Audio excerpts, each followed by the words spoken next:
Hello all, welcome back to another new video of learn with Bhavana. आज हम करने जा रहे हैं सोशियोलॉजी ऑफ रिलीजन MSOE 003 का इम्पॉर्टेंट क्वेश्चन रिलीजियस रिवाइवलिज्म। ये जो टॉपिक है रिलीजियस रिवाइवलिज्म, इसके ऊपर शॉर्ट नोट में भी क्वेश्चन आ सकता है या फिर एक फुल लेंथ क्वेश्चन तो आ ही सकता है। तो ये भी one of the important question है। So starting with the answer, जो रिवाइवलिज्म है वो क्या होता है? रिलीजियस रिवाइवलिज्म तो मतलब कि जब कोई भी एक रिलीजन जहाँ पे ज़्यादा पार्टिसिपेशन हो जाता है या फिर वो रिलीजन बहुत ज़्यादा इन वोग आ जाता है तो उसको हम बोलते हैं रिलीजियस रिवाइवलिज्म।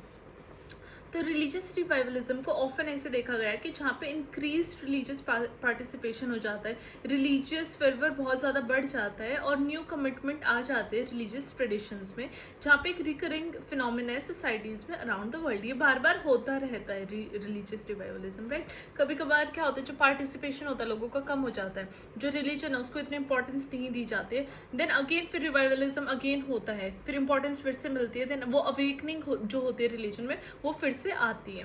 जब हम बात करते हैं ग्रेट अवेकनिंग की यूएस में during 18th and 19th century, तो ये देखा गया था कि जो पेंटोकॉस्टलिज्म है लैटिन अमेरिका में, वहाँ पर रिलीजियस रिवाइवलिज्म ने एक बहुत सिग्निफिकेंट रोल प्ले किया था इंडिविजुअल बिलीव्स को शेप करने में और सोशल स्ट्रक्चर देन उन्होंने रिक्रिएशन हुई थी और कल्चरल प्रैक्टिसेस भी बहुत ज़्यादा बढ़ गई थी, लोगों का पार्टिसिपेशन इंक्रीज हुआ था इन कल्चरल प्रैक्टिसेस में भी।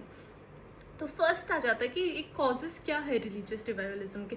तो फर्स्ट है सोशल चेंज एंड अनसर्टेनिटी। जब रिलीजियस रिवाइवलिज्म ये देखा गया है ऐसे पीरियड्स पे आता है जब सोसाइटी में कुछ चेंजेस हो रहे हैं, सोसाइटी कुछ ऐसे पड़ाव पे पहुंच गई है जहाँ पे आगे का कुछ समझ में नहीं आ रहा कि आगे क्या होगा। फॉर एग्जाम्पल कोविड के टाइम पे हमें नहीं पता था कि आगे लाइफ कैसे रहेगी, इकोनॉमी इतनी डाउन जा रही थी, सारा कुछ नेगेटिव हो रहा था। तो रिलीजियस रिवाइवलिज्म देखा गया था उस टाइम पे।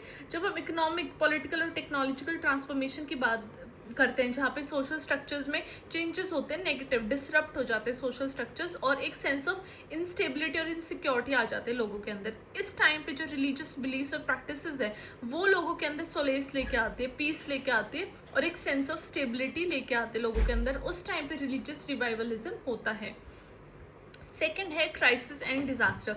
कोई भी नेचुरल डिजास्टर हो गए या फिर ट्रॉमेटिक इवेंट्स हो गए जो कि रिलीजियस रिवाइवलिज्म को ट्रिगर कर देते हैं, जहाँ पे लोग रिलीजन को यूज करते हैं उन चीज़ों का आंसर ढूंढने में जो वैसे आंसर्स पॉसिबल नहीं है, एक्सप्लेनेशन लेने में और कंफर्ट लेने में। जब हम एग्जाम्पल्स देखते हैं कि जब रिलीजन, एक नेचुरल डिजास्टर आया था 2010 में, अर्थक्वेक आया था इन हाइटी, जहाँ के उसके बाद टेररिस्ट अटैक हुआ, जहाँ पे इंडिविजुअल्स ने सोलेस पाने के लिए, सपोर्ट पाने के लिए रिलीजन को एक तरीके से एक पहलू, एक काइंड ऑफ सपोर्ट के लिए रिलीजन के थ्रू वो जा रहे थे, राइट। रिलीजियस कम्युनिटीज फॉर्म हो रही थी और वो उसके रिलीजियस कम्युनिटीज के थ्रू वो सपोर्ट मांग रहे थे। उस टाइम पे भी रिलीजियस रिवाइवलिज्म आया था।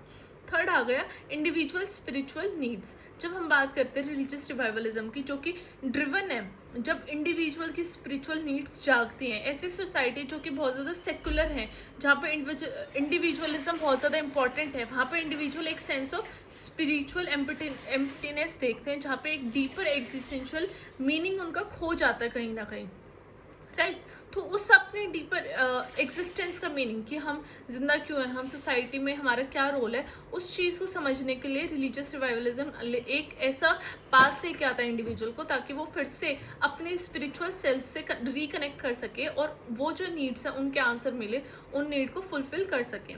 सेकेंड आ जाता है हमारा मैनिफेस्टेशन ऑफ रिलीजियस रिवाइवलिज्म। तो फर्स्ट आ गए हमारे एक तो रिलीजियस प्रैक्टिसेस एंड रिचुअल्स की, जो ऐसे पीरियड जहाँ पे रिलीजियस रिवाइवलिज्म हुआ है वहाँ पे एक इंक्रीज देखा गया है रिलीजियस प्रैक्टिसेस और रिचुअल्स में, जहाँ पे लोग बहुत ज़्यादा प्रेयर करते हैं, फास्टिंग करते हैं, पिलग्रिमेजेस पे जाते हैं, जैसे कि टेम्पल्स वगैरह हो गए, राइट, मॉस्क हो गए, चर्च हो गए, वहाँ पे जाते हैं और वो सब पार्टिसिपेट करते हैं इन सब वेरियस रिलीजियस सेरेमनीज में।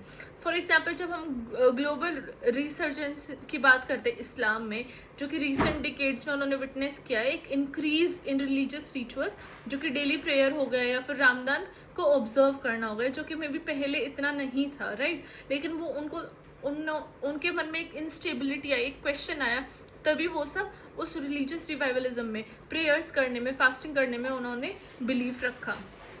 सेकेंड आ जाता है रिलीजियस आइडेंटिटी एंड एफिलिएशन। जब रिलीजियस रिवाइवलिज्म जो कि एक लीड करता है एक रिलीजियस आइडेंटिटी और एफिलिएशन स्ट्रेंथन करने में, ये चाहे तो एम्फेसिस करता है रिलीजियस डॉक्ट्राइंस, जैसे कि कोई भी ऐसी बुक्स हो गई, कुरान हो गई, गीता हो गई, वो सारे डॉक्ट्राइंस, मॉरल कोड्स को, रिसर्च ऑफ रिलीजियस सिम्बल्स और ट्रेडिशंस को, राइट, फिर से रिलीजियस सिम्बल्स और ट्रेडिशंस को फॉलो करना, उनके ऊपर ज़्यादा फोकस करना। जैसे कि हम बात करते हैं Hindu nationalist movement in India, जो कि एक रिसर्जेंस थी कि जो हिंदू आइडेंटिटी थी उसको फिर से लेके आया जाए, हिंदू रिलीजियस प्रैक्टिसेस को प्रमोशन किया जाए, उनके जो सिम्बल्स हैं उनको इक्वल इम्पोर्टेंस देनी चाहिए। ना third point is creation of new religious movements. जब रिलीजियस रिवाइवलिज्म आया तो ये देखा गया न्यू रिलीजियस मूवमेंट्स फॉर्म हो रही थी, रिवाइटलाइजेशन ऑफ एग्जिस्टिंग वंस, जो पहले मूवमेंट्स, जो पहले कोई भी इस तरीके से की रिलीजियस वैल्यूज थी वो जो चली गई थी उनका फिर से आना। ये ऐसी मूवमेंट्स थी जिन्होंने चैलेंज किया था जितनी भी रिलीजियस अथॉरिटीज थी उनके एस्टेब्लिशमेंट पे, और एक ऑल्टरनेटिव इंटरप्रिटेशन दी थी लोगों को ताकि वो रिलीजियस टीचिंग्स ला सके। फॉर एग्जाम्पल जब हम बात करते हैं growth of Pentecostalism in Latin America, जिसने कि रिजल्ट किया in the emergence of new charismatic religious movement, जिसने एम्फेसाइज किया कि जो पर्सनल रिलीजियस एक्सपीरियंसेस हैं, जो डायरेक्ट कम्युनिकेशन है विद द डिवाइन, वो बहुत इंपॉर्टेंट है इन टुडेज वर्ल्ड।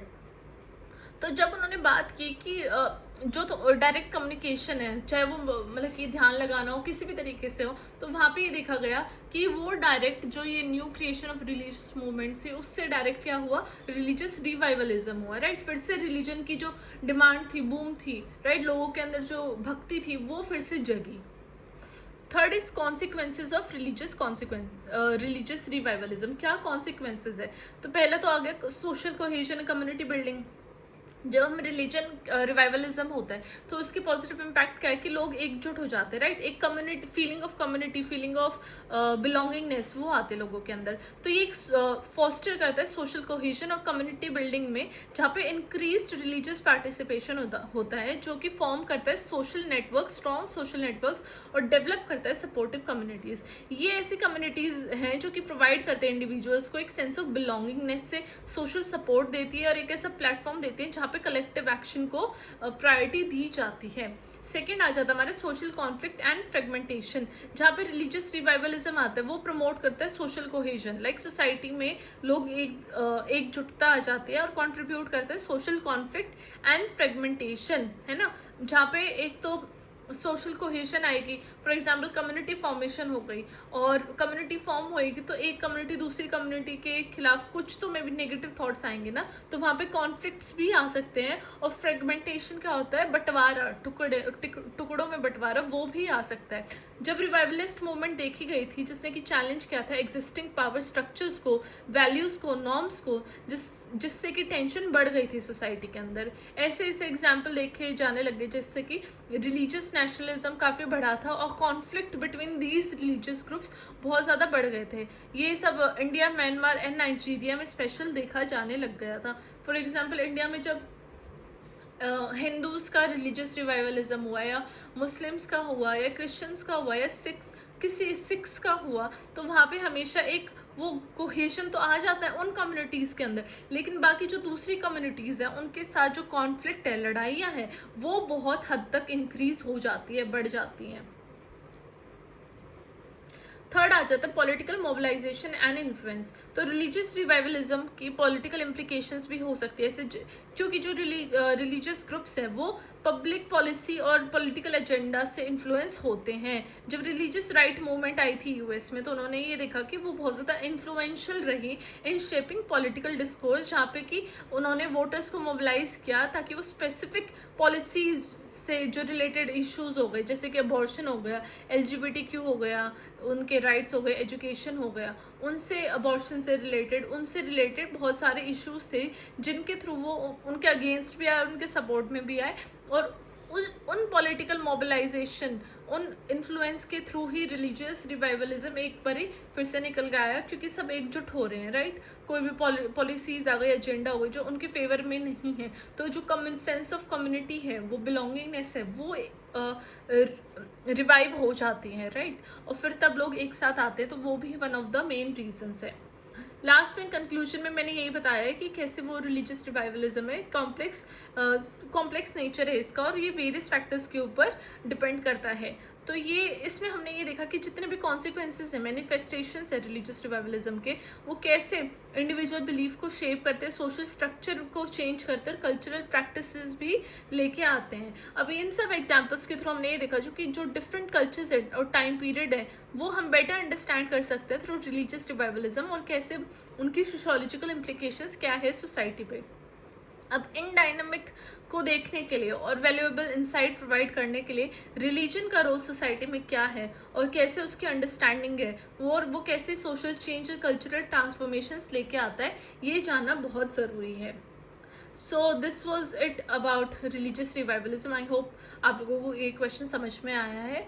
तो स्टडी वेल, स्टडी हार्ड, और जल्दी से नोट्स भी टेलीग्राम चैनल पे आ जाएंगे, तो stay connected with that also, वहाँ पे सब्सक्राइब कर लीजिए आप।